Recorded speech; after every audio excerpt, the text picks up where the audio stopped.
cast. Hello, campers. David Walliams. Who you gonna call?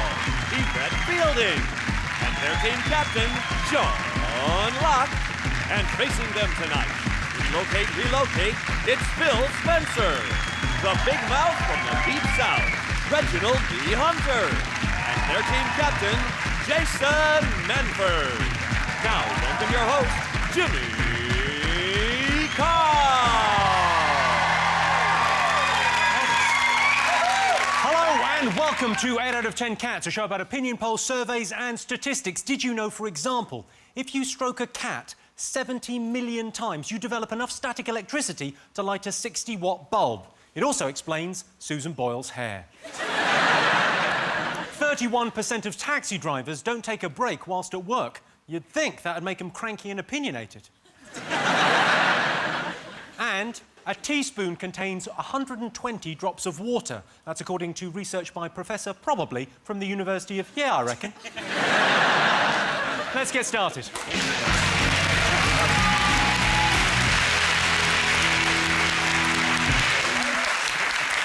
What are you talking about? That's the name of our first round. We've teamed up with a leading polling organisation and they've asked the British nation what stories they've been discussing this week. It's our panellists' job to guess the British public's top 5 most popular talking points. Jason's team, you're to guess first.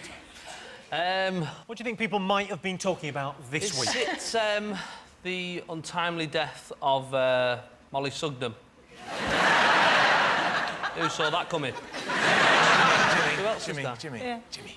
Is it, Jimmy. He had his chance. Yes, David, what? Have you heard Michael Jackson is dead? Yes. Yes. I heard. People have been talking about it because he's a controversial figure. I mean, if it's wrong to share your bed with 13-year-old boys, then lock me up and throw away the key.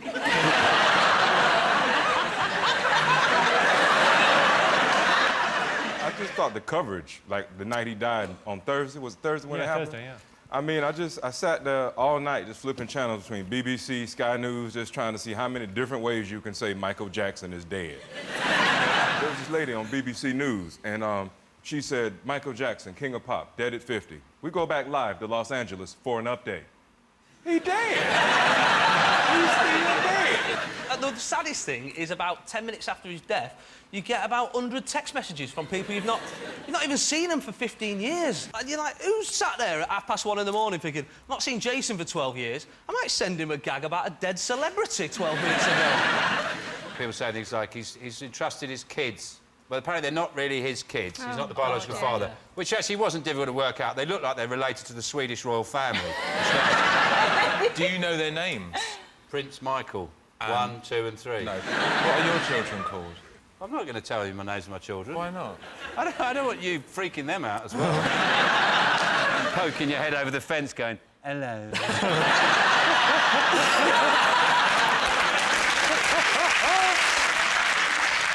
Are you sad about it? For me, it's a little bit like when Diana dies. I couldn't give a fuck.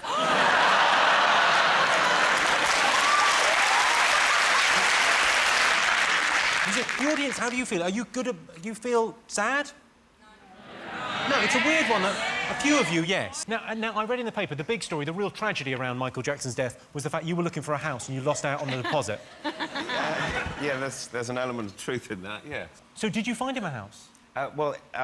He was actually found 3 houses. And this is perhaps why I'm a little bit of a conspiracy theorist. Oh, yeah. Is he living in one? Because... just a little bit. He was due to sign he was due to choose one of the houses this week. So what was he looking for? Was it a flat? Fairground, isn't it? Has it got an ensuite? Has it got a waltzer? Well, what was he looking for? He needed what was essentially a stately home, but it needed to have all the mod cons of a gym and a cinema and a panic room and that sort of thing. But I think what's quite interesting is they were going to have a state funeral. People were going to go and see his coffin. What they're going to do instead of a state funeral, they're just going to dangle him out of a window for 30 seconds.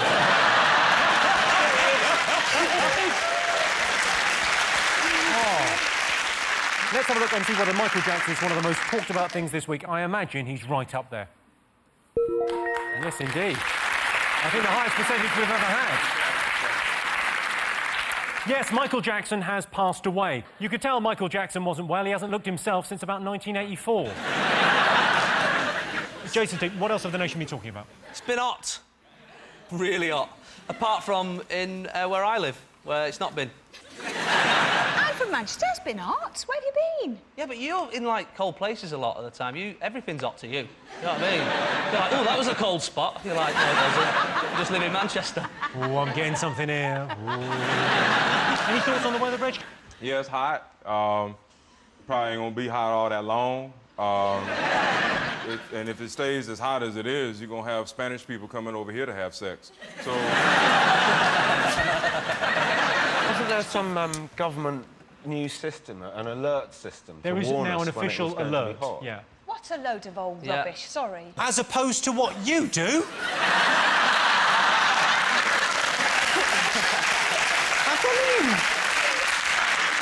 I think the press could be more imaginative with where they cover the hot weather. They always have the same thing. They always have, like, some girls in a bikini near a beach, and then behind them they've got a graphic of a sun with the temperature, saying 32 degrees, whatever.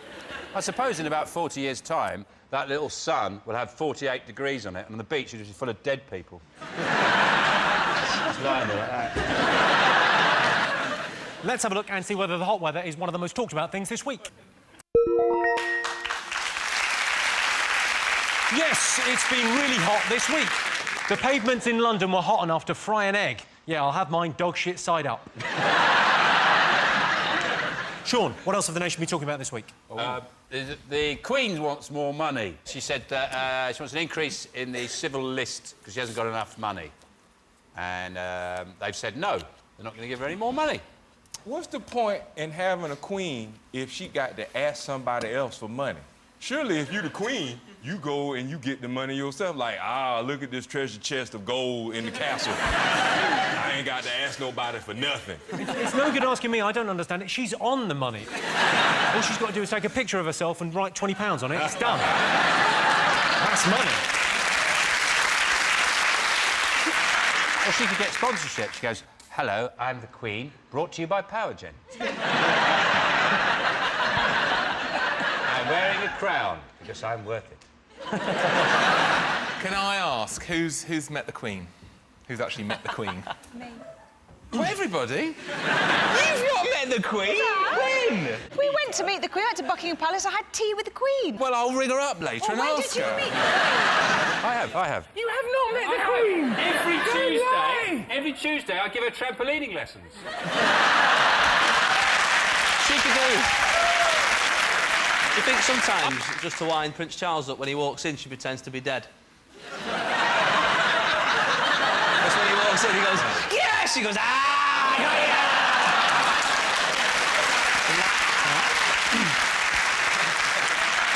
Let's have a look and see whether the Queen's financial problems are one of the most talked about things this week. Yes, this is the story. The Queen has asked for an extra £7 million from the taxpayer. If the Queen is struggling to live within her means, there is a simple solution. She should book 50 nights at the O2 and then fake her own death. Fingers on buzzers. What else have the nation been talking about? Jason. Is it that the US Army, the soldiers, they've pulled out of Iraq? They've withdrawn from Iraq, apart from the 128,000 soldiers that are going to stay there. Imagine being that. That was a good news, bad news day, wasn't it? Good news, we're leaving. Bad news, you're staying. All right. The soldiers are withdrawing from Iraq. Yeah, go home, quick wash, straight off to Iran. It does seem a bit weird, though, doesn't it? Finish there, that's all perfect. That's all fine. We've brought peace and stability to that region. There was an amazing report in the paper. They genuinely put this in the paper without any kind of sense of irony or whatever. They said Baghdad is now safer than Mogadishu. Mission accomplished.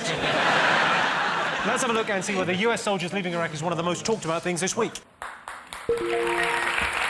Yes! Yes, this is the story. The US military are pulling out of Baghdad. Fair enough, withdrawing is what you do after you fuck something. Sorry, Reg. Yeah, I like that. OK, fingers on buzzers. One more thing to get. Oh. Wimbledon. Wimbledon, Jimmy. Go on, tell me more about Wimbledon. Wimbledon is a time when people play tennis together. Correct. No, but have you got into the swing of it? Because, you know, when everyone takes up tennis when Wimbledon's on, I bought some Robinsons and I'm thinking of investing in a swing ball. They should do swing ball, shouldn't they, as well? Yeah, it's much harder than real tennis, because the thing comes round very quickly.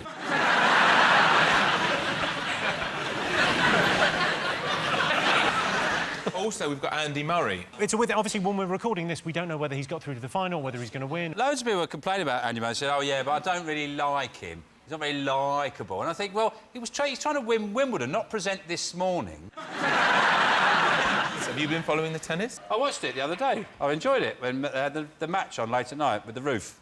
I think there's something wrong with putting a roof on Wimbledon. It's you're tampering with the very fabric and a sort of national institution that it rains at Wimbledon. It's like putting doors on Stonehenge or something like that. It's wrong. I'd like it if, as the roof closed, the ground opened up. And all the crowd fell in. I like the grunting, though. That's where they earn their money, don't they? The grunting, which they're trying to ban. How can you ban grunting? Shoot them. I'm a blind bloke who normally hunts pigs, like that, sitting there, and he hears a... To be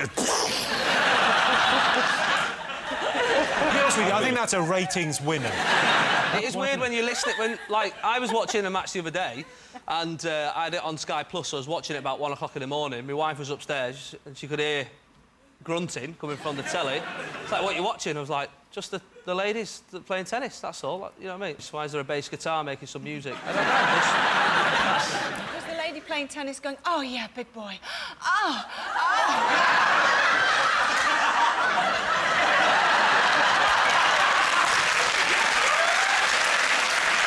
Let's have a look and see whether Wimbledon's one of the most talked about things this week. Yes, it's Wimbledon.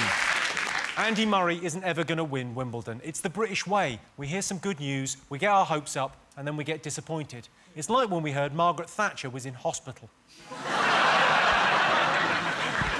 So those are our top 5 stories this week. In other news, parole has been denied to Ronnie Biggs, the great train robber. I say great train robber. He robbed 1 train and he got caught. It's not great. And Wayne and Colleen Rooney have chosen a name for their baby. They're going to call it Wayne. Wayne chose the name. It was either that or cup or ball. So at the end of that round, Sean, David and Yvette have 3 points. Jason, Phil and Reg have 2 points. Welcome back. Our next round is called Pick of the Polls. OK, Jason, your turn first. As we've got you, the expert, I reckon we've got this covered then, this for sale sign. This week, estate agents are saying the property market is on the up. So we polled our studio audience and asked them, do you believe the estate agents? I'd say that the market is on the up. Maybe for once, the estate agents are telling the truth. It's like the boy who cried wolf, Phil. Have been such lying bastards for so long. Do you trust them yourself? Because, I mean, you're working with them, trying to get a good deal for the people buying the house. Yeah. Do you trust them?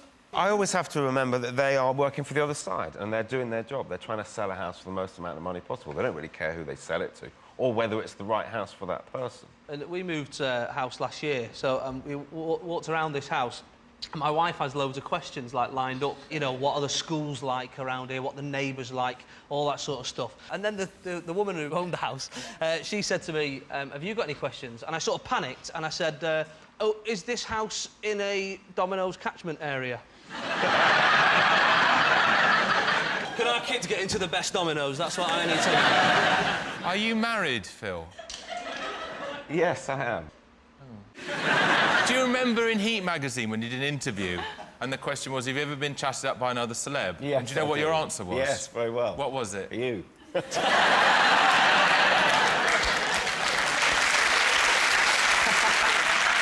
When did I chat you up?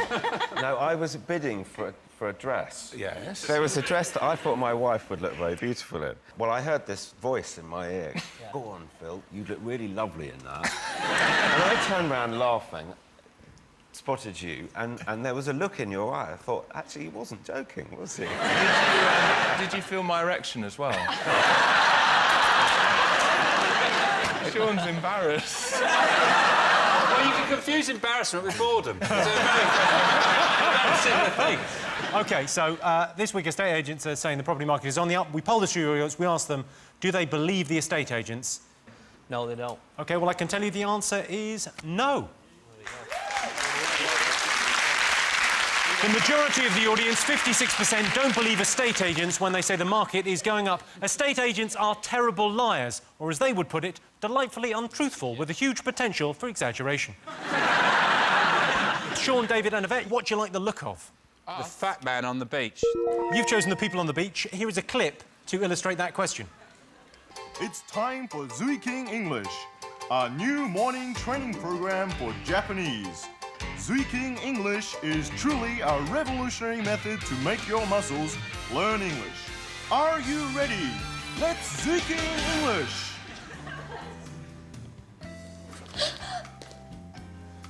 Hand me your bag. Don't move! If you do, I'll kill you.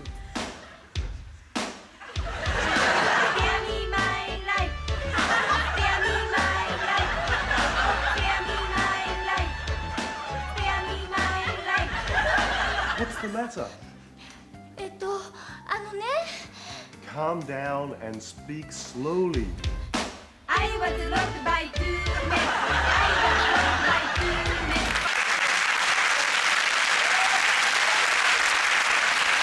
Where are they going on their holidays? Croydon?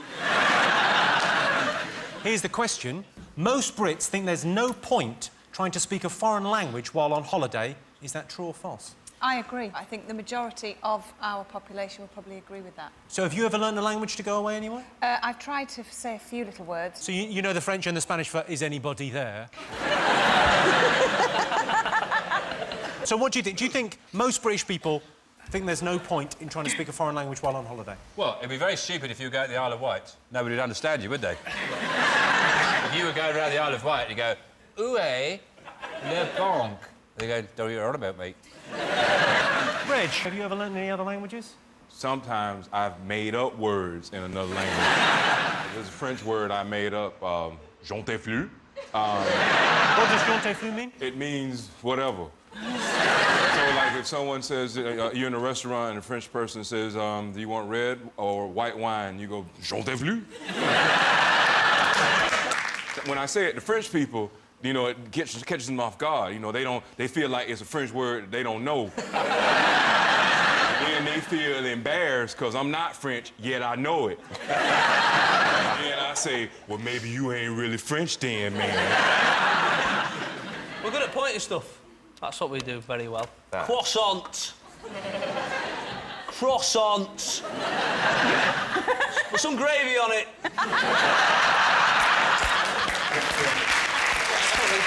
We're good at that. We've been on holiday together, haven't we, David? Oh, yeah. I've got a photo. Do you remember this?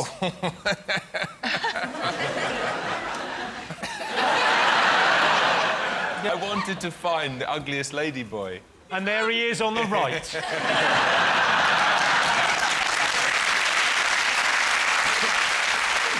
I went with my friend Robin. Yeah, I remember Robin, yeah. Who is gay. My friend Robin is gay. I've got a gay friend. What of it? That was a huge shock to all of us. No, but we went to some straight sex shows, and he said, well, we've been to lots of straight ones. Can't we now go to a gay sex show? I went, oh, all right, then. And he took me to this show, and these men... Can I borrow you for a second? No. Phil, can I borrow you for a second? Phil, can I borrow you? No, because these men... This was all right, Phil. It's all right. These men got on the stage and they started... Phil, just bend over a little bit. They started. And they went around the audience and they went round to people's laps. Go, lean over, Phil. And they started bombing. Lean over, Phil. They started bombing people. I was shocked. There's nothing you can do. I was shocked and horrified, and I only stayed an hour. So most Brits think there's no point trying to speak a foreign language while on holiday. True or false? True. Yes, true. Jason? It's got to be true, hasn't it? Do you think? It's got to be true. We said true. Yeah, but we can also say... No, you're just copying what we've said. Hey, man, you didn't invent the word true. All right, then, David, we'll go false. Yes. OK, so you're going false. I can tell you the answer is false. Oh, yeah!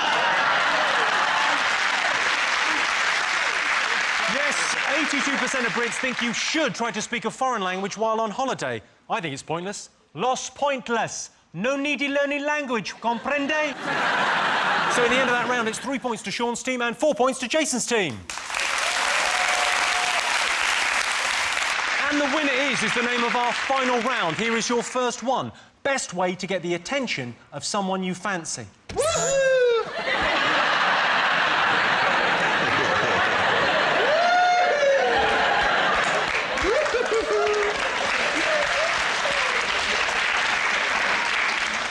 Is that the answer? Is that it? No. No, OK. I think the best way is to break into their car and strap yourself into one of the kids' seats.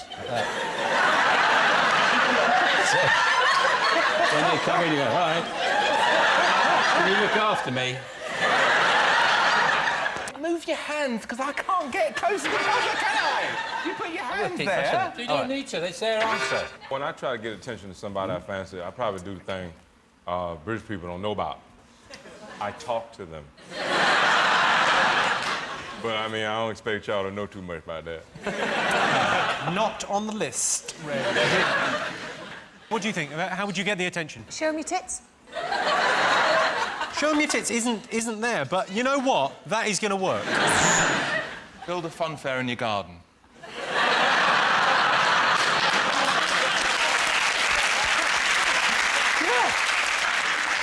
Is it become a guest panellist on a quiz show and then pretend to have anal sex with... When I chatted up my wife, I just exaggerated a bit, like I told her I had a Passat. I didn't. I didn't even have one. What were you driving at the time? Citroen. It was a bit embarrassing on the way home. I was like, can't find my Passat, let's just take the Citroen. Is it shoot a pigeon? Flying near them. And they just chat to them, just go... You're very close with that, Sean. A buzzard. It involves telling them something. Tell them they've got nice eyes. Nice arse. I'm going to give you that. The answer is compliment them. Yes, the best way to get the attention of someone you fancy is to compliment them. As in, cool, you're a fast runner. You nearly got away. OK, next question. This is you'll enjoy this. Sorry, can I get my hand near the buzzer? No, you need to supply a written application to use the buzzer. I will send that up to the committee, and then you will get a piece of paper telling you back that it's now time and you're able to use my buzzer. OK. Most common superstition. If a bird shits on you, it is lucky, but you do have to take her out for dinner first.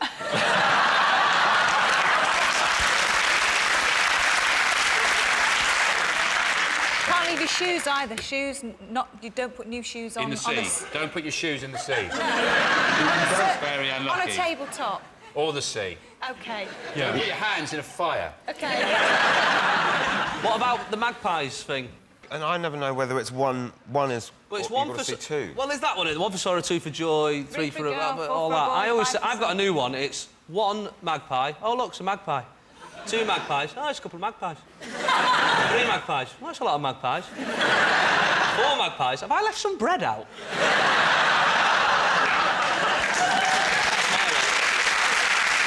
I'll give you a clue. It involves touching something. Touching wood. Oh, yes. Correct. Right answer. Oh. Yes, the most common superstition in Britain is touching wood. Is there life after death? On the one hand, you've got scientists like Richard Dawkins and Stephen Hawking saying no. On the other hand, you've got Mystic Meg and Yvette Fielding saying yes. I don't know who to believe. Well, that sound tells me it's the end of the round and the end of the show, which means the final scores are Jason, Phil and Reg have 4 points, Sean, David and Yvette have 5 points. They're the winners. Thanks to all our panellists, our wonderful studio audience, and to all of you for watching at home. That's it from us. Good night.